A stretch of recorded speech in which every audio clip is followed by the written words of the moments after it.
नमस्कार आप सभी को। मेरा नाम सृजन सुभाष है और मेरे YouTube चैनल अविचल स्टडी पे आप सभी को बहुत बहुत स्वागत है। आज हम लोग फ़िलासफ़ी के चैप्टर 2 के पार्ट 3 को डिस्कस करेंगे।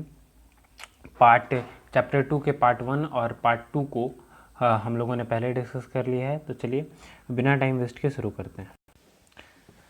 तो ये हमारा चैप्टर सम बेसिक प्रॉब्लम्स रत, कर्म और पुरुषार्थ था, जिसमें से कि हम लोग रत और कर्मों को पहले डिस्कस कर चुके हैं। रत यानी कि हम लोग रीत कहते हैं, और कर्म यानी कि कर्म जो हम लोग करते हैं, और पुरुषार्थ में 4 पुरुषार्थ आते हैं: धर्म, अर्थ, काम और मोक्ष। धर्म और अर्थ को हम लोगों ने पहले डिस्कस कर लिया है और आज हम लोग काम और मोक्ष को डिस्कस करेंगे। तो सबसे पहले है काम। तो काम जो है ये क्री धातु से बना हुआ है, जो कि संस्कृत शब्द से लिया गया है। संस्कृत शब्द के क्री धातु से ये लिया गया है, जिसका अर्थ होता है करना। ठीक है, क्री जिसका अर्थ होता है करना। कुछ भी करना वो काम ही होता है। हम लोग कुछ करें, डांसिंग, प्लेइंग, या जो भी कुछ खाना पीना, यानी ज़िंदगी में हम लोग जो भी काम करते हैं वो डूइंग के अंतर्गत ही आ जाता है। पर यहाँ पर पुरुषार्थ में काम का अर्थ इतना बड़ा या ब्रॉड नहीं है जिसमें कि सारा कुछ आ जाए, बल्कि सिर्फ इसका एक ही मतलब है, और वो है एक्टिविटी ऑफ सेक्स। ये जो पुरुषार्थ है या बायोलॉजिकल और साइकोलॉजिकल एस्पेक्ट को फुलफिल करता है। यानी कि बायोलॉजिकल कहे तो इससे जो भी रेस होता है, चाहे वो इंसान हो या जानवर हो, उसका वंश आगे बढ़ता है। और साइकोलॉजिकल यानी कि ये एक तरीक़ा से सुख प्रदान करता है माइंड और दिमाग को। साइकोलॉजिस्ट के बेसिस पर साइकोलॉजिस्ट्स कहते हैं कि काम जो है मटेरियलिस्टिक लोगों के लिए, यानी जो इस दुनिया में रह रहे हैं, उनके लिए बहुत ज़रूरी है। और इसका दूसरा सबसे जो बायोलॉजिकल एस्पेक्ट है, जो सबसे मेन है, वो है ये है कि इसी के चलते ही आगे पीढ़ी दर पीढ़ी लोग चलते हैं। किसी एक कोई एक वंश है, वो वंश तभी चलता है जब वहाँ पर काम होता है। तो काम का अर्थ जनरल कंटेक्स्ट में डूइंग, कुछ भी हम लोग करते हैं वो काम होता है, बट पुरुषार्थ में काम का अर्थ ये होता है। और जैसे कि चार्वाक फिलॉसफी जो है वो इंडियन फिलॉसफी के अंतर्गत ही आती है, पर उनके अनुसार काम ही सबसे बड़ा पुरुषार्थ है, इससे बड़ा कोई पुरुषार्थ नहीं है। उनके अनुसार 2 पुरुषार्थ होते हैं, एक होता है अर्थ और एक होता है काम। ये 2 पुरुषार्थ ही साधन और साध्य होते हैं, जो कि जब मैंने साधन और साध्य को समझाया था तो उस समय बताया था। यानी कि हमें अर्थ चाहिए। अर्थ क्यों चाहिए? बस काम को फुलफिल करने के लिए, यानी काम के लिए हम लोग को अर्थ चाहिए। यहाँ पर मैंने पहले बता दिया, काम का अर्थ एक्टिविटी ऑफ सेक्स है। So according to Charvaka philosophy के अनुसार अर्थ और काम ये 2 पुरुषार्थ हैं। पर भारत के सारे फिलॉसफर्स इस चीज़ से एग्री नहीं करते।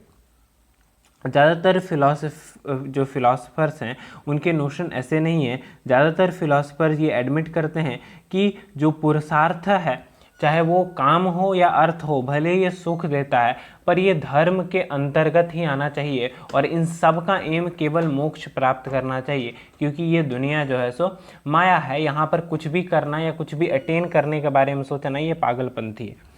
तो धर्म सेटिस्फाई करता है स्पिरिचुअल एस्पेक्ट को, यानी कि ऐसा एस्पेक्ट, आध्यात्मिक एस्पेक्ट जिसको कहते हैं, जो मन में जो अशांति होता है, मन में जितने तरह के प्रश्न उठते हैं संसार के प्रति, अपने आत्मा के प्रति, ये धर्म इस चीज़ को सेटिस्फाई करता है। और जिसके बिना चाहे व्यक्ति के पास कितना भी पैसा क्यों ना हो, अगर वो अंदर से सुखी नहीं है तो सब कुछ व्यर्थ है। इसीलिए धर्म सबसे इम्पॉर्टेंट है ये सारे पुरुषार्थ में।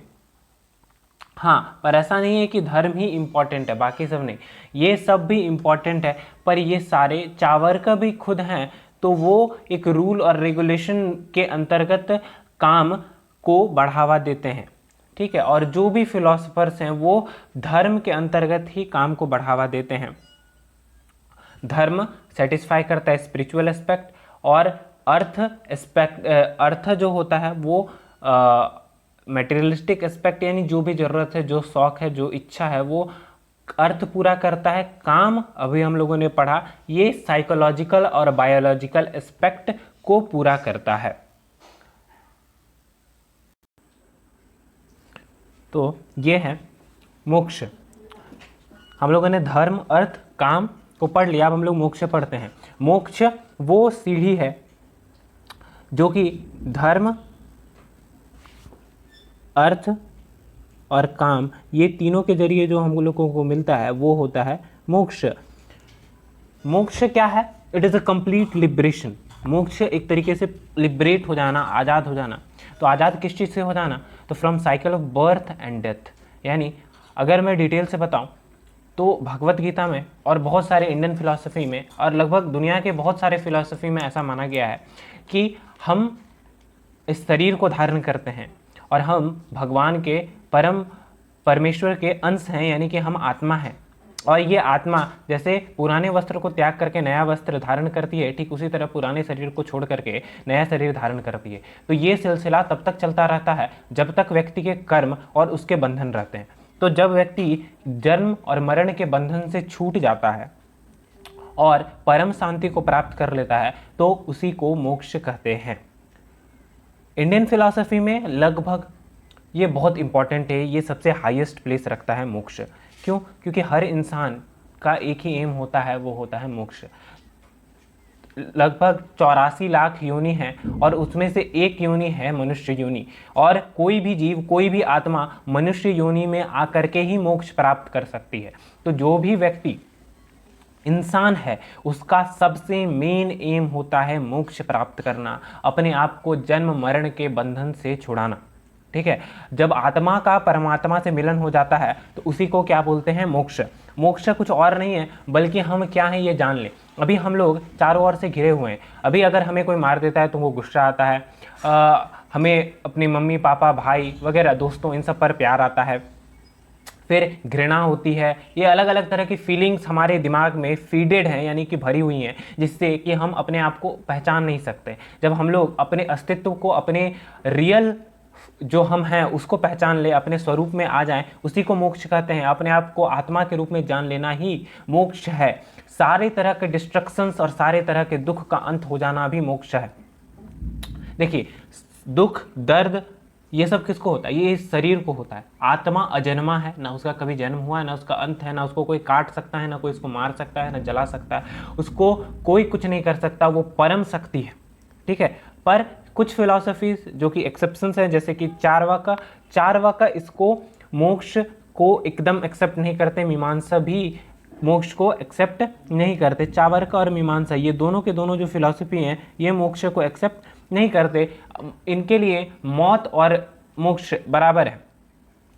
मीमांसा में क्या है? स्वर्ग प्राप्त हो जाना, यही सबसे बड़ा चीज़ है। और चार्वाका तो आफ्टर लाइफ को मानते ही नहीं। उन मानते हैं कि ये जन्म हुआ हमारा, ये मृत्यु हुआ, इसके बाद कोई लाइफ ही नहीं होता है, इसी के बीच में जो होता है वो सारा लाइफ घूमता रहता है, बस यहीं पर लाइफ और कुछ नहीं। ये होता है मीमांसा और चार्वाका के अनुसार। पर सारी फिलॉसफी में ऐसा नहीं है। केवलव्य मोक्ष को कहा गया है जैन फिलॉसफी में, निर्वाण कहा गया है बुद्ध फिलॉसफी में। ये जो पहला पॉइंट आप देख रहे हैं, केवलव्य कहा गया है मोक्ष को जैन फिलॉसफी में और निर्वाण कहा गया है बुद्ध फिलॉसफी में। ठीक है, जैन फिलॉसफी के अनुसार त्रिरत्न होते हैं जो कि नॉलेज, डिवोशन और कैरेक्टर, यानी कि सम्यक ज्ञान, सम्यक चरित्र और सम्यक ज्ञान, सम्यक भक्ति और सम्यक कैरेक्टर। अगर कोई हिंदी पढ़ते हैं तो उनके लिए ये है। ये तीन रत्न होते हैं जिसके थ्रू हम लोग मोक्ष को प्राप्त कर सकते हैं। यानी हमारे अंदर ज्ञान होना चाहिए, क्या सत्य है और क्या असत्य है, हमें भक्ति होनी चाहिए भगवान के प्रति, और हमारा चरित्र एकदम निर्मल और स्वच्छ होना चाहिए।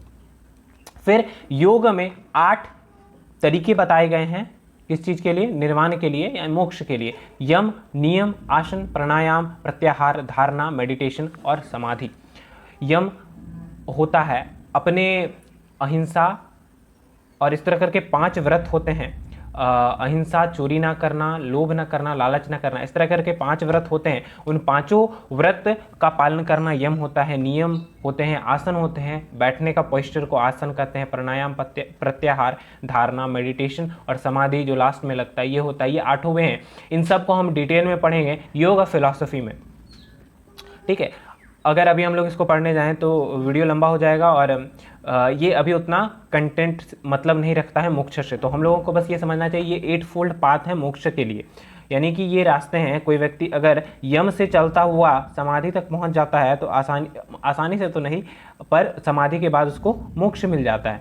इस फिलॉसफी में बुद्ध और योग जो हैं ये दोनों जो है सो साइकोलॉजिकल और फिजिकल वे को एम्फेसाइज करते हैं। बोलते हैं कि साइकोलॉजिकल यानी कि फिजिकल, अपने आप को फिजिकली कष्ट देने से, साइकोलॉजिकली अपने आप को ट्रेन करने से व्यक्ति मोक्ष प्राप्त कर सकता है। पर इन दोनों में बेसिक अंतर क्या होता है कि बुद्ध के अनुसार व्यक्ति का कैरेक्टर भी मायने रखता है, यानी कि उसका चरित्र कैसा है ये भी मायने रखता है।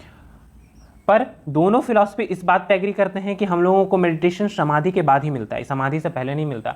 हम लोग को सारे नियम फॉलो करते करते हम लोग को समाधि में जाना होता है, उसके बाद ही हम लोग मोक्ष को प्राप्त कर सकते हैं। न्याय और वैशेषिक फिलॉसफी के अनुसार भगवान को जानना ही मोक्ष है। अगर हम बोलते हैं, अगर आप भारत के किसी हिंदू परिवार से बिलोंग करते हैं तो ये बात अच्छे तरीके से जानते हैं कि सबके माता पिता भगवान में बड़े विश्वास रखते हैं। और ये सत्य भी है कि भक्ति एक रास्ता है जिसके थ्रू मनुष्य मोक्ष को बहुत ही आसानी से प्राप्त कर सकता है। योग और जो ज्ञान मार्ग है ये सारे के सारे जो है बहुत ही कठिन मार्ग हैं जो कि शरीर को बहुत ज़्यादा कष्ट देते हैं। और भगवत गीता में ऐसा कहा गया है जो कि बाल गंगाधर तिलक के द्वारा लिखा गया था कि अगर आप ज्ञान मार्ग को अपनाते हैं तो हो सकता है इस जन्म में आपको मोक्ष ना मिले या जब लिखा हो तब मिले, पर भक्ति अगर आपकी सच्ची है तो या तो इस जन्म में नहीं तो अगले जन्म में या तो उसके अगले जन्म में आपको मोक्ष यानी भगवान जरूर मिल जाएंगे। तो वैशेषिक और न्याय के अनुसार भगवान को जानना यानी सब कुछ जान लेना, और इसका मतलब सब कुछ जान लेना यानी कि मोक्ष प्राप्त कर लेना, परम शांति में लीन हो जाना। जैसे कि मैंने बताया जब आप अपने असली स्वरूप को जान जाएंगे तो क्या हो जाएगा कि आप अपने स्वरूप को जान जाएंगे कि मैं अनंत हूँ, ना मेरा कभी जन्म होता है ना मृत्यु होती है। ये तो ना तो शरीर रहेगा और ना तो उसके कष्ट रहेंगे। लिबरेशन सारे तरह के दुख तकलीफ का अंत कर देता है। और लिबरेटेड पर्सन, जो भी व्यक्ति लिबरेट होता है, जैसे कि महावीर थे, बुद्ध थे, वो सारे पर्सन का दिमाग, मन, आत्मा सब एक गहरे पानी के जैसे शांत रहता है और उसमें ज्ञान भरा होता है। तो लिबरेशन कुछ ऐसा है जिसको कि हम लोग वर्ड्स में डिफाइन नहीं कर सकते। ये सिर्फ कंपैरिजन, मतलब कि ये कंपैरिजन से थोड़ा बहुत हम लोग व्यक्त कर सकते हैं। लिबरेशन इस दुनिया का नहीं है, तो इस लिबरेशन क्या है ये शब्द में बता पाना मुश्किल है। पर नागसेना जो कि एक बुद्धिस्ट फिलोसोफर थे, उनके अनुसार लिबरेशन जो है मोक्ष हिमालय से भी ज़्यादा ऊँचा और सागर से भी ज़्यादा गहरा और शहद से भी ज़्यादा मीठा है।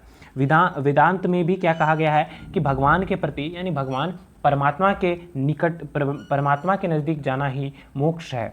2 तरह के मोक्ष होते हैं, पहला जीवन मोक्ष, मोक्ष अटेन ड्यूरिंग लाइफ, और दूसरा लिबरेटेड आफ्टर लाइफ यानी कि विदेह मोक्ष। जो मोक्ष जीवन मोक्ष जो होता है ये आदमी जीते जी प्राप्त कर लेता है, ठीक है। इसका मतलब क्या होता है कि वो सारे कर्म बंधन से छूट जाता है, वो समझ जाता है कि मेरा असली स्वरूप क्या है, पर फिर भी वो जिंदा रहता है और वो सारे कर्म करता है जितने भी कर्म एक आम आदमी को करने चाहिए। पर वो कर्म जो होते हैं वो उसको कर्म बंधन में नहीं डालते, ठीक है। वो उसको कर्म बंधन में नहीं डालते कि इसका अब आपको फल चुकाना ही चुकाना है, ठीक है। तो ऐसा ही कर्म भगवत गीता में बताया गया है, यानी कि अनासक्त कर्म हर व्यक्ति को करने चाहिए, ऐसा भगवत गीता में बताया गया है, जो कि कर्म बंधन में नहीं डालते, जिससे फिर कर्म का कोई फल नहीं निकलता। तो जो कर्म रहता है व्यक्ति उसको भोगता है और उसके पश्चात वो मोक्ष प्राप्त कर लेता है और परम शांति में लीन हो जाता है। महावीर और बुद्ध दोनों ने जीवन मोक्ष अटेन किया था, यानी दोनों ने अपने जीवन काल में ही मोक्ष को अटेन कर लिया था। फिर उसके बाद वो जीवन मोक्ष अटेन करने के बाद अपनी मृत्यु के बाद उन्होंने विदेह मोक्ष अटेन किया, यानी कि विदेह मोक्ष उनको मिला।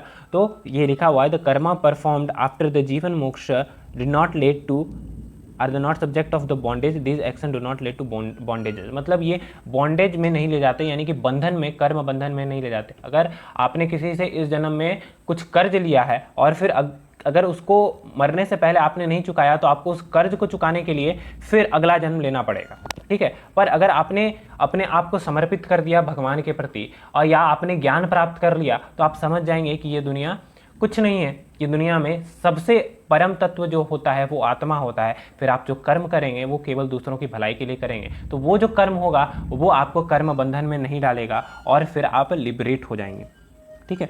और जब कोई व्यक्ति अपने जीवन भर निष्काम कर्म करता है तो जीवन के बाद वो विदेह मोक्ष को प्राप्त कर लेता है। और भागवत गीता में भी निष्काम कर्म को सुप्रीम कर्म कहा गया है, सबसे ऊंचा कर्म कहा गया है। इससे ऊंचा फिर कोई कर्म नहीं होता, क्योंकि ये बॉन्डेजेस में नहीं डालता है, ठीक है। तो ये था हमारा 4 पुरुषार्थ। धर्म जो था वो स्पिरिचुअल एस्पेक्ट को कवर करता है, यानी कि जीते जी हमारे अंदर मन में जो भी प्रश्न उठता है इस संसार के प्रति, हमारे प्रति, आत्मा के प्रति, सच झूठ, इन सब चीज़ के प्रति, ये किसके थ्रू, ये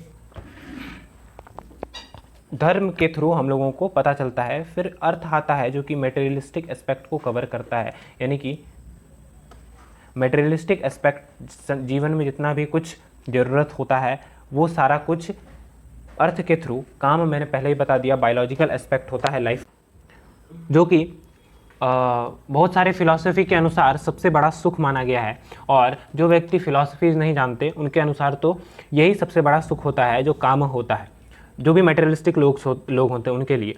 पर अगर मेरी राय पूछी जाए और बहुत बड़े बड़े क्या बोलते हैं फिलोसफर्स जो कि हमारे देश में हुए, जो कि परम पवित्र थे, उनकी राय पूछी जाए तो वो कहेंगे कि दुनिया का सबसे बड़ा सुख मोक्ष होता है, जो कि परम शांति देता है, जो कि परम आनंद होता है, उससे बड़ा कोई आनंद नहीं। भगवत गीता में कहा गया है कि काम से जो, वासना से जो सुख होता है, स्वर्ग से जो सुख होता है, त्याग करने से, इन सारे वासनाओं का त्याग करने से जो सुख प्राप्त होता है वह ये वासनाओं के सुख का 1/16वां हिस्सा भी नहीं है, ठीक है। तो ये थे 4 पुरुषार्थ फिलॉसफी के, जो कि बेसिकली CBSE और जैक बोर्ड के अनुसार था, ठीक है। ये फिलॉसफी का क्लास 12th का चैप्टर 2 था। आई होप कि आप सबको समझ में आया होगा, और जो भी कुछ इसमें है वो सारा मैंने सिलेबस के अनुसार बताया। तो hope you will like the video. If you like please share it. Thank you very much.